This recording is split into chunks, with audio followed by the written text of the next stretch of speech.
Hello, everyone, and welcome to the weekly energy update for the week of January 12th, 2025. I'm Renee Spears, a spirit guide channeler and spiritual mentor, and I'm coming to you from snowy and beautiful Bozeman, Montana. Every Sunday, I share the energy for the week ahead, and I also infuse the show with some positive vibes, so you get a little positive energy boost just for listening. And last week, we talked about the tail end of the year of the dragon, like we're currently in the year of the dragon for a couple more weeks. And the last weeks of a lunar year are called the tail. So during this time, the tail of the dragon year, right before the start of a new lunar year, things can get whipped up. And there's a lot of energy swirling around. And man, did we see that last week. The dragon breathes fire, and when it swishes its tail, we can think of wind. And that is exactly what we've seen with the fires in California. Like, you can't make this shit up. So yesterday, the nodes of fate, also known as the lunar nodes, changed signs. The North Node moved into Pisces, which is all about spirituality and dreams, intuition, and mindfulness. And spirituality just isn't about sitting and alming for 5 hours a day. It's about how present we are while living. And with the shift of the nodes yesterday, our focus for the next 18 months is on integrating our spirituality into our everyday lives. Now, one of my favorite quotes is, "Before enlightenment, chop wood, carry water. After enlightenment, chop wood, carry water." Spirituality is about how present and mindful we are while we're living. So mopping the floor is an opportunity to be present. Washing the dishes is a spiritual practice. And I know I've mentioned this before on the podcast, but I was at a talk once with a spiritual master. I think he was from Tibet. And somebody asked him what his daily spiritual practice was. And he said, sweeping the front porch. The shift of the nodes helps us change how we're being and integrate the spiritual into our everyday lives. So when we talk about the energy for the week, the current energy, there usually isn't just one thing influencing it. It's like a big soup with lots of different ingredients. Currently in the soup is the energy of the tail of the dragon and 111, and the nodes of fate changing signs, also a full moon in Cancer tomorrow, which we'll talk about in a minute.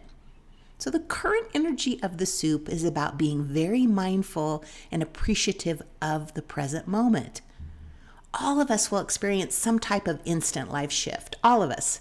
Now, that could be a weather event, a fire, divorce, death, losing our job. It could be any number of things. That's just life. But we have a choice about how we want to live. We can be fearful and worry about what that event might be or when it might happen, or we can appreciate every moment of life before it happens. The shift of the nodes yesterday is helping us move into that type of mindfulness. So right now, after you're done listening to this podcast, take a few minutes to appreciate your current life, your health, your family, your home, your pets, your job.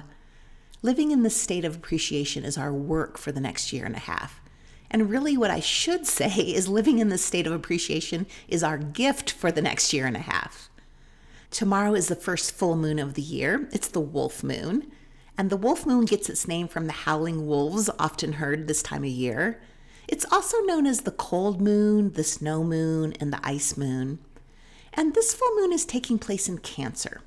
And Cancer is all about home, family, and emotions, which is perfect for this chilly time of year when we just want to get cozy inside. Like, this is peak cozy season. Spiritually, this full moon encourages us to focus on our spiritual and emotional well-being and create a sense of security in our homes. That means our physical home, so think about how you could cozy up your home or make it feel more comforting and secure. It also means our bodies, our soul's home.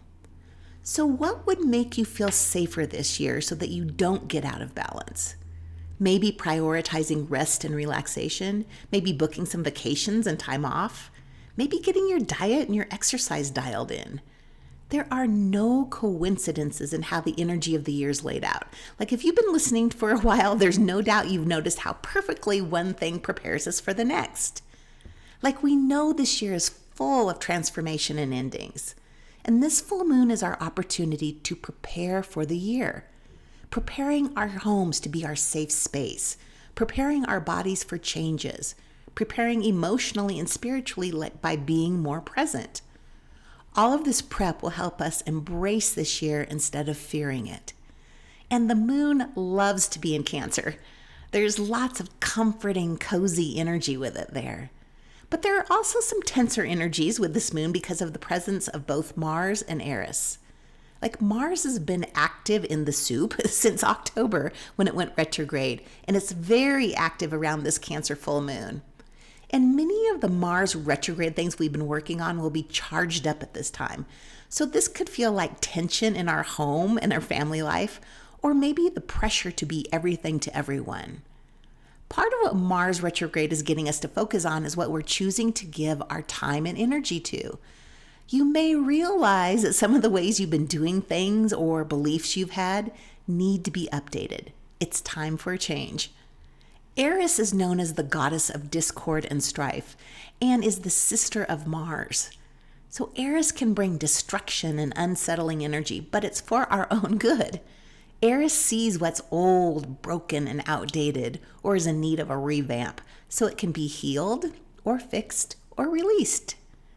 So Eris and Mars together under this full moon create some erratic energy, but they're helping us upgrade and update our lives and beliefs so that we're prepared for all the changes coming this year. So one of the most powerful messages of this full moon is to let the old ways go. We're letting go of old, outdated patterns that drain and deplete us and making way for a new, more aligned way of being. There's a lot of internal calibrations going on. This is big work and it's an inside job. So even if it feels like we're not making much progress on the outside, in the outside world, on the inside, a lot is happening. So this is the last week of Capricorn season. Aquarius season starts next Sunday. So we want to take advantage of this Capricorn energy to get prepared and organized for the year. So if there's a project you want to get completed, maybe something you want to get done, this is the week to do it. Take advantage of this Capricorn energy while it's here. Next week, Aquarius season starts, and the week after that, the year of the snake starts, and more changes on the way. So take this week to appreciate your life as it is right now. Slow down and be present as you do everything. I'm mopping the floor after this, so maybe I'm reminding myself of this too. So tomorrow, Monday, is the last day of my 111 package sale.